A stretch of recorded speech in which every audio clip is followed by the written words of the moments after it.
My name is Ino Iroha with Net Security.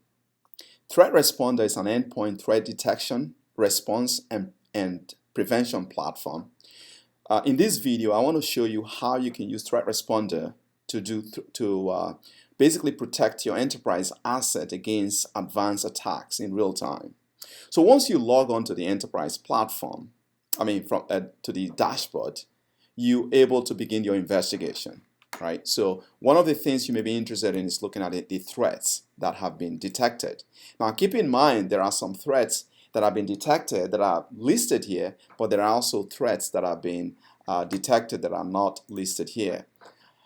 So in this scenario, a user without malware protection basically have access to malware.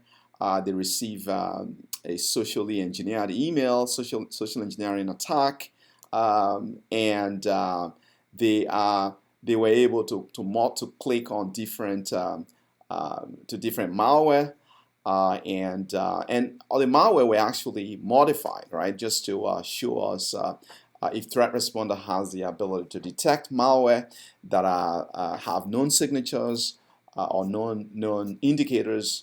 And also we're able to change the malware to simulate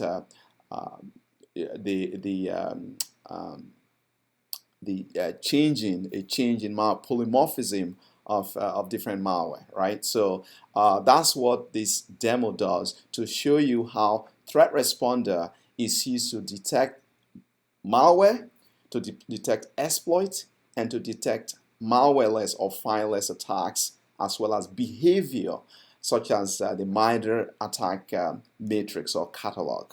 Right? So all of these activities you see here, you see the ID of the threat in question, the endpoint, the reason why we think that this is a threat, the action that was taken, the threat score, and the action that was taken, right? And then when the threat was actually detected. Again,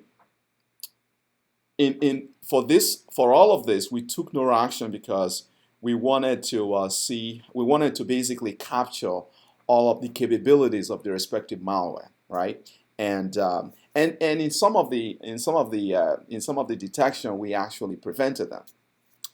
But one of the things that is of interest is if you were to click on one of these items, you have the option to resolve any threats, or resolve it by mitigating the threats, or by resolving it as false or positive, or by creating an investigation. So if you want to, let's say you come into the end of your shift and you want somebody else to follow up on the investigation, you can actually create an investigation, basically put enough intelligence into that investigation so that when John resumes his schedule or resume his shift, he can actually follow up on the investigation. So these are the type of things we provide. For every threat, we basically give you the threat, the process tree, or the threat graph, if you will, right? So this one shows that a demo user basically executed they launched Internet Explorer, and from there they launched this process, which happened to be WannaCry ransomware. And if you see below here, it is actually unsigned. And you can drill into this in this process by going to what we call tell the story of this malicious activity, and you can gain insight into this malware. It loaded a module, and the module loaded was itself basically it executed. It runs. And we have the so if you mouse over this, you basically see you see information about this process, child processes, DNS, network activity, and so on and so forth. If you click on this, right, this is the parent process, right? The parent process gives you an indication of the activities, number of child processes, number of files, and number of registry entries that this process actually created. Right, so each one of these threats, basically, we have the ability to drill into each one of these to give insight into the seriousness or the risk level the threat posed to the organization, whether it's data exfiltration or other activities. So we also detected a lot of other activities, other threats within the network. So let me walk through some of them, right, and show you how ThreatResponder actually detected some of the threats. One of them is the malicious document macro, right? So the user in this case basically received an email, right? The email was enticing, like, hey, nice subject and great content, and the user click on the attachment, right? And a threat responder um, uh, basically was used to provide insight into that particular threat. So we have option to just click on the plus sign, and once we click on the plus sign, it tells us the user executing basically from Explorer. They came in the morning, they opened their Outlook, and then there was a link. They click on the link, it spun off Internet Explorer, and then the Internet Explorer pull a file from the internet that basically causes the file to be executed by WinWord. So apparently this is a Word document that was pulled, and the Word document basically spun off another Word instance, and there is an embedded malicious document that was embedded malicious payload that was in this document, which calls for the invocation of PowerShell with setting payload. So let's take a look, right? So this is basically how the macro was detected, right? So again, the user logged on, they open Outlook, they got an email, they click on a link, right? So invoking Internet Explorer, and then they downloaded a file which basically invoked WinWord or Word, and basically within the Word document there was a malicious payload with PowerShell and with different parameters like encoded command invoked as part of the encrypted command passed into the argument as part of the PowerShell invocation. So if we look at the attack chain, it basically, again, tells us this is the user, this is the endpoint in question, this is the process, this is where the path is, and the Outlook, again, the process was signed by Microsoft, legitimate program, so nothing to worry about there. Internet Explorer, same thing happened, execution time, and the path, and the command line.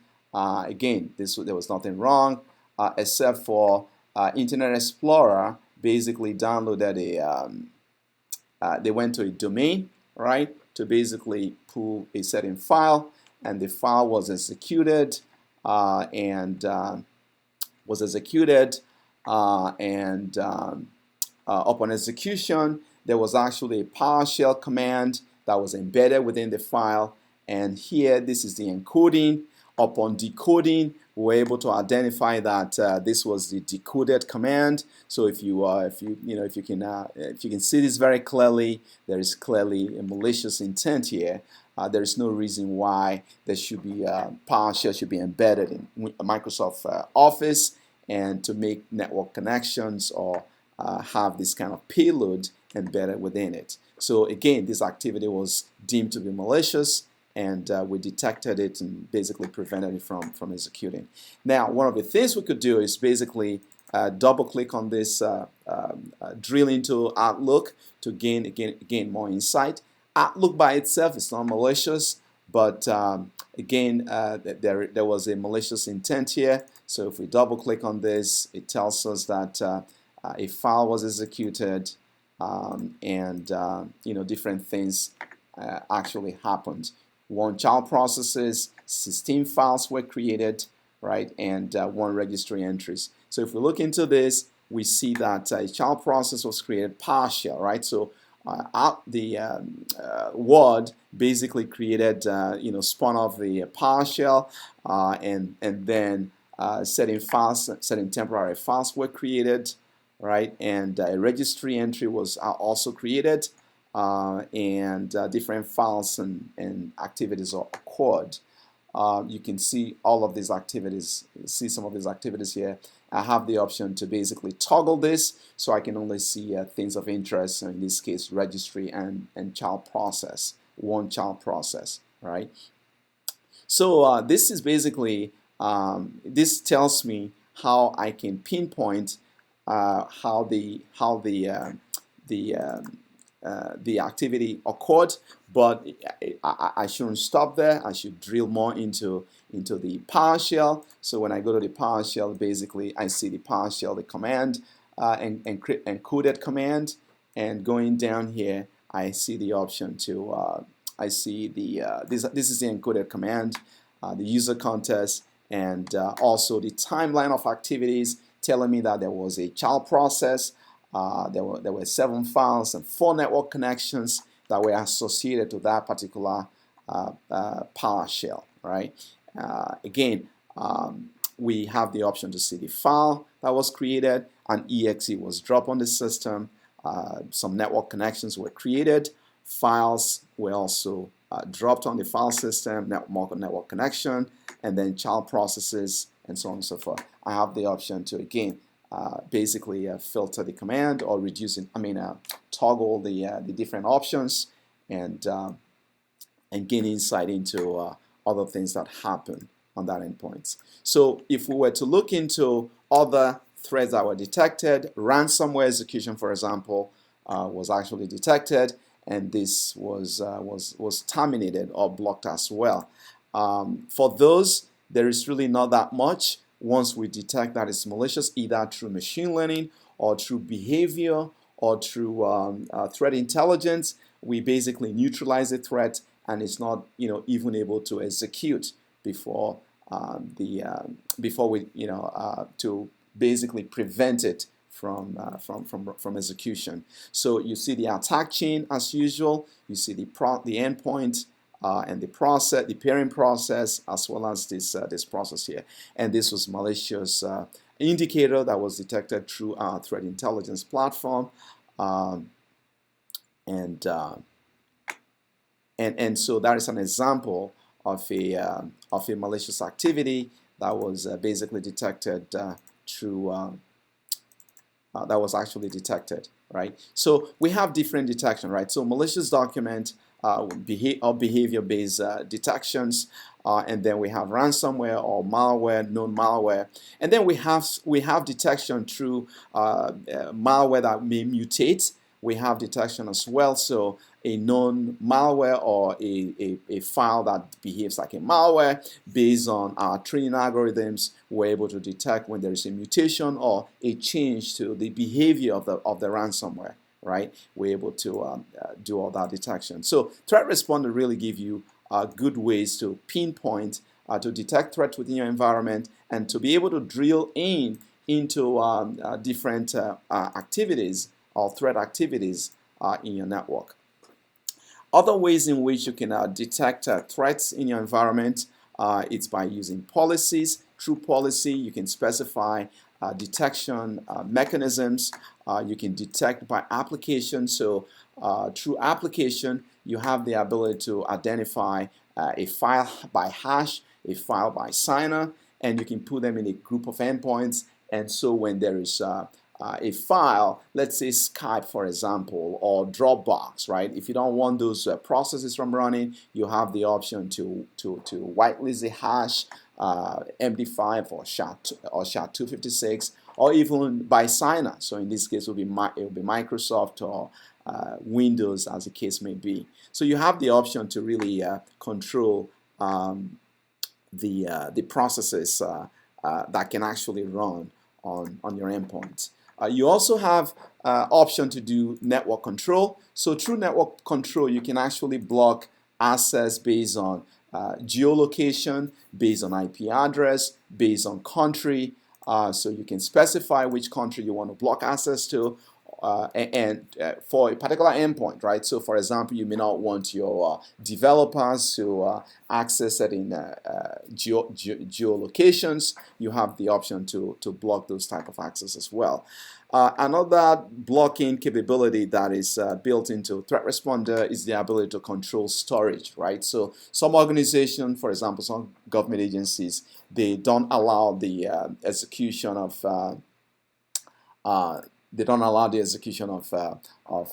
the use of USB devices. You have the option to basically restrict access to certain USB devices, or specify USB devices that you wish your employees or your staff can actually use. So ThreatResponder actually allows you to really protect your enterprise through threat detection, through policy definition, through machine learning algorithms, through behavior, and did I mention threat intelligence, right? So I want to thank you very much for watching or listening to this demo, and I encourage you to get a copy of ThreatResponder so you can explore the protection, prevention, response, and other capabilities, so you can start protecting your enterprise and determine who is hacking your internal network.